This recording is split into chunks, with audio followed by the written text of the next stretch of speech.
When life happens, plans need to change. Shaping Change, hosted by certified financial planner Ross Marino, is dedicated to helping financial advisors better serve their clients when life takes those unexpected turns. Today, we're going to talk about the two views of retirement. There's the old view, there's the new view. I remember the quote from Yogi Berra that says, "The future just ain't what it used to be." That may go to a lot of things in life. It certainly applies to retirement. Susan, what are we going to try to get to today? Well, Russ, we talk about two sides of money so many times, the technical side and the personal side. But in retirement, that really gets magnified. And there really are two distinct ways of addressing retirement. And there is an old version that used to work well that's not playing well in the world we live in now, or the world that we're moving into. Just because it's newer doesn't mean it's better. So we have this old view of retirement, we have this new view of retirement, and we're going to talk about, is it actually better? Is it new and improved, or is it simply just new?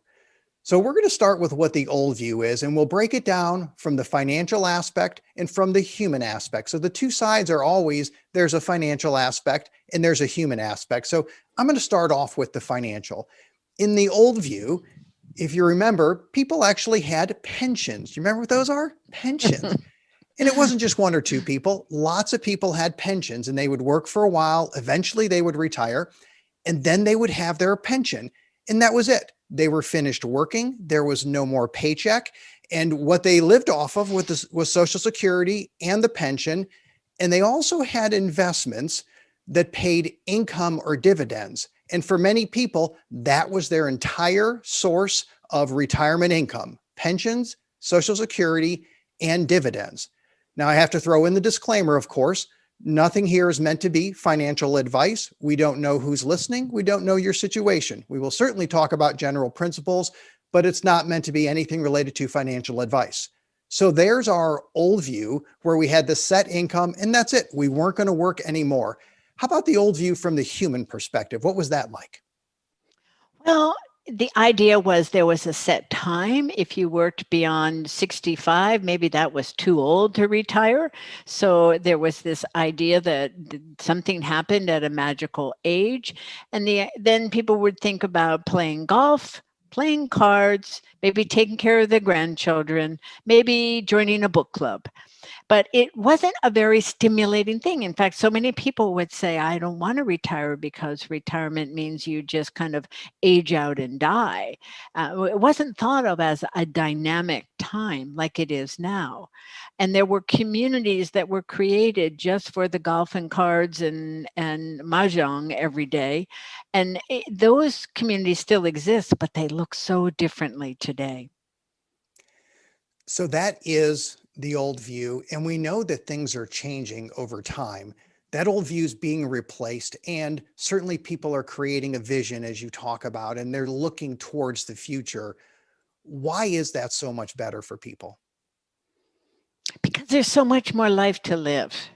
Retire means to withdraw.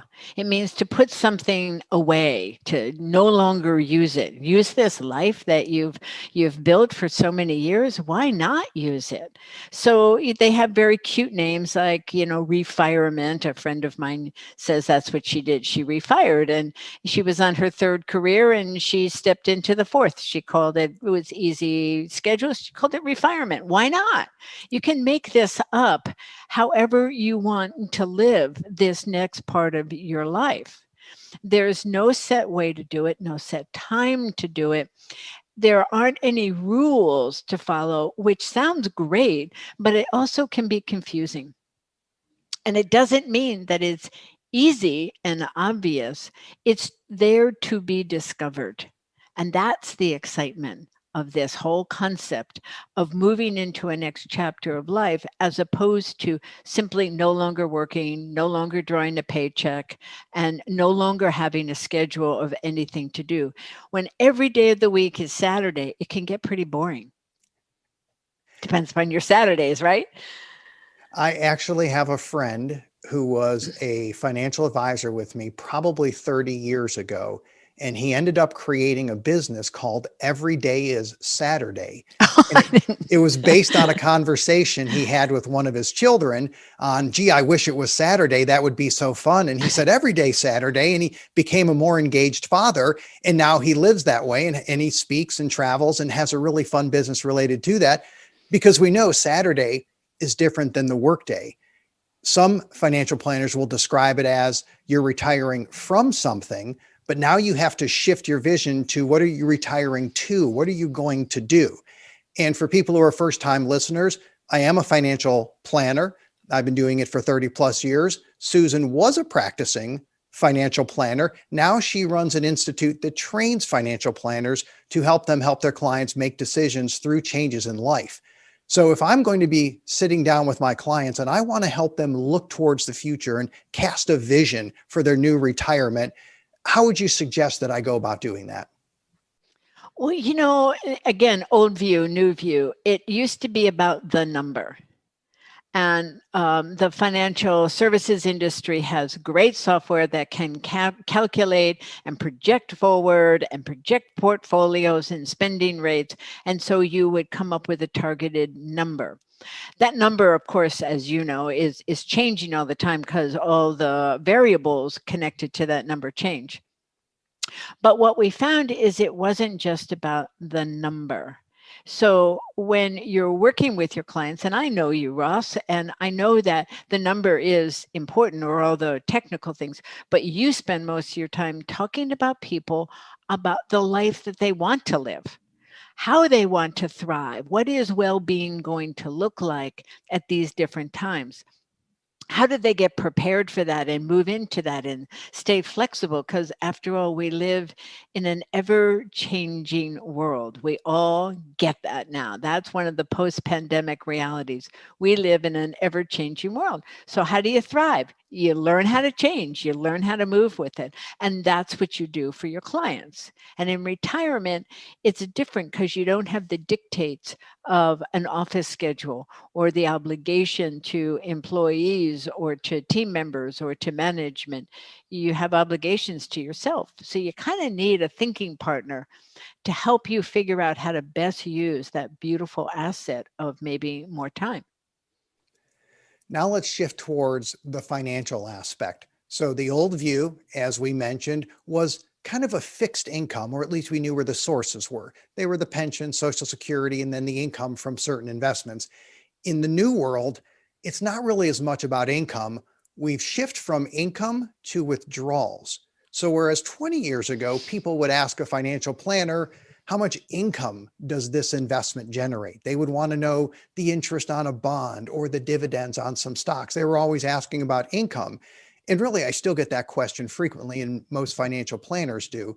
However, now it shifts to, how much can I withdraw? So the income really isn't focused as much on an investment product or an investment vehicle like a stock or bond. It's more focused on the portfolio. And I think people are learning that.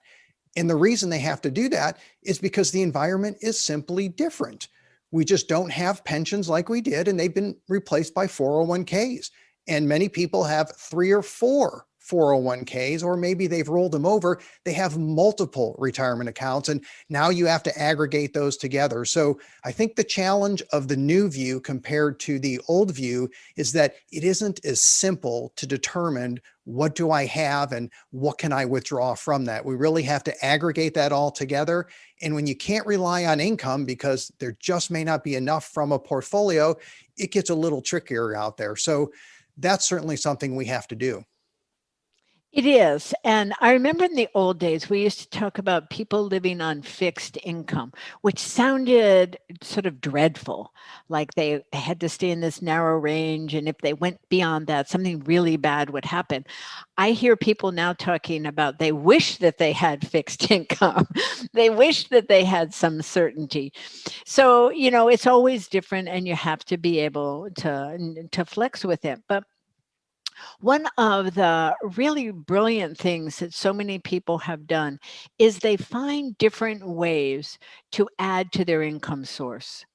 They might be doing part-time jobs. They might do seasonal jobs. I remember a family that retired and it was a little bit tight. They loved travel, and what they did, they were outdoorsy people, and they got a job with some forest service trail maintenance thing, and every season they would go to the mountains and they would do that, and they got a small stipend. It wasn't big income, but they rented their home out during that season, so they had the income to pay for the carry costs of the home, and they were thriving. And their biggest threat in life was to blow out their knee or their back or something like that, which they did do. And the Forest Service gave them another job to do, kind of like a welcome desk job sort of thing. So they had a little cabin and they had some food access, and they worked it out creatively, things like that. Or it could be some people start a whole new industry. They think of something and they use their skills that maybe could not have been used in their primary occupation. So adding to the income sources or cutting out an expense creatively, as those folks did. They went away, they rented their house, they paid their taxes and insurance and upkeep every year by doing that. That's the kind of creativity that we like to inspire. There was definitely a hard stop in most retirement conversations 20 years ago, where this is it, here's my age, and that's it, and I'm finished. I think most people I speak with now, even if they have a hard stop, they understand the value of continuing to do something for some type of work, whether it's just the human side of being engaged and making sure the brain is challenged and we're problem solving, or it's the financial side. As you move towards retirement, a little bit of income may actually be enough to allow you not to withdraw any money from portfolios once you put it together. And some people, when they see that, they're going to be more motivated to do that. So let's talk about the challenge on the human side. We know that some people like to change. They like to try things new. They say, that's it. The old is gone. It's the new. I don't know what my next chapter is going to be, but man, I am excited. And then there's other people, not so much. How do we approach that from a financial planner standpoint? How do we approach those people and help them look towards a future that in their eyes, it's just uncertain, and that can be kind of scary? I can imagine how this conversation could be really welcomed or really frustrating. Depends upon who you are. Depends upon where you are in that timeline of maybe ending your primary or your big earning years and working years, to all of a sudden have it end. And sometimes that happens abruptly. We hear all kinds of people getting downsized and disrupted because of circumstances, pandemic just being one of them. And then that's really hard. It's the, oh my gosh, here I am, it's now. Best practice would be to start to think about what it would be like to retire and thrive well before that's really happening. And there's two benefits to that. One of them is that, yes, if you have an abrupt end, you have a place to go, you have a direction to think and put your attention. The other is you might find some really wonderful things to do or get involved in or learn or people well before you even retire. So you can be enjoying this next chapter that you're imagining before it's fully in place. So there's a lot of benefit for doing it. It's very hard to all of a sudden be retired. And as you know, I live in Florida and practiced in Florida. And so many times people would relocate to the ideal golf community and that sort of thing. And they would be really unhappy. It looked great. It looked like people like them were there, but it didn't fit. And it's a big adjustment. The other thing I think we should talk about, Russ, just even for a second, or just acknowledge that just because you've been happily married together for 30 or 40 years, you're not necessarily on the same track when you think about retirement. And why would I do that? Or I always thought, you always promised. And those are pretty tough conversations once you've already passed that retirement date. So have your certified financial transitionist help you with that beforehand. I know you have those conversations with your clients all the time, Ross. We certainly do. And I often joke about it that the thought of me waking up on Monday morning with nothing to do is terrifying to me, but it's even more terrifying to my wife. I can't imagine her coming in and seeing me just sitting there and thinking, what is he going to do all day? So, and really, when I was going through a process of thinking about the future, I was in my early 50s. And I vividly remember when I had the thought that one day I might retire and that Monday morning was going to come. And I almost panicked.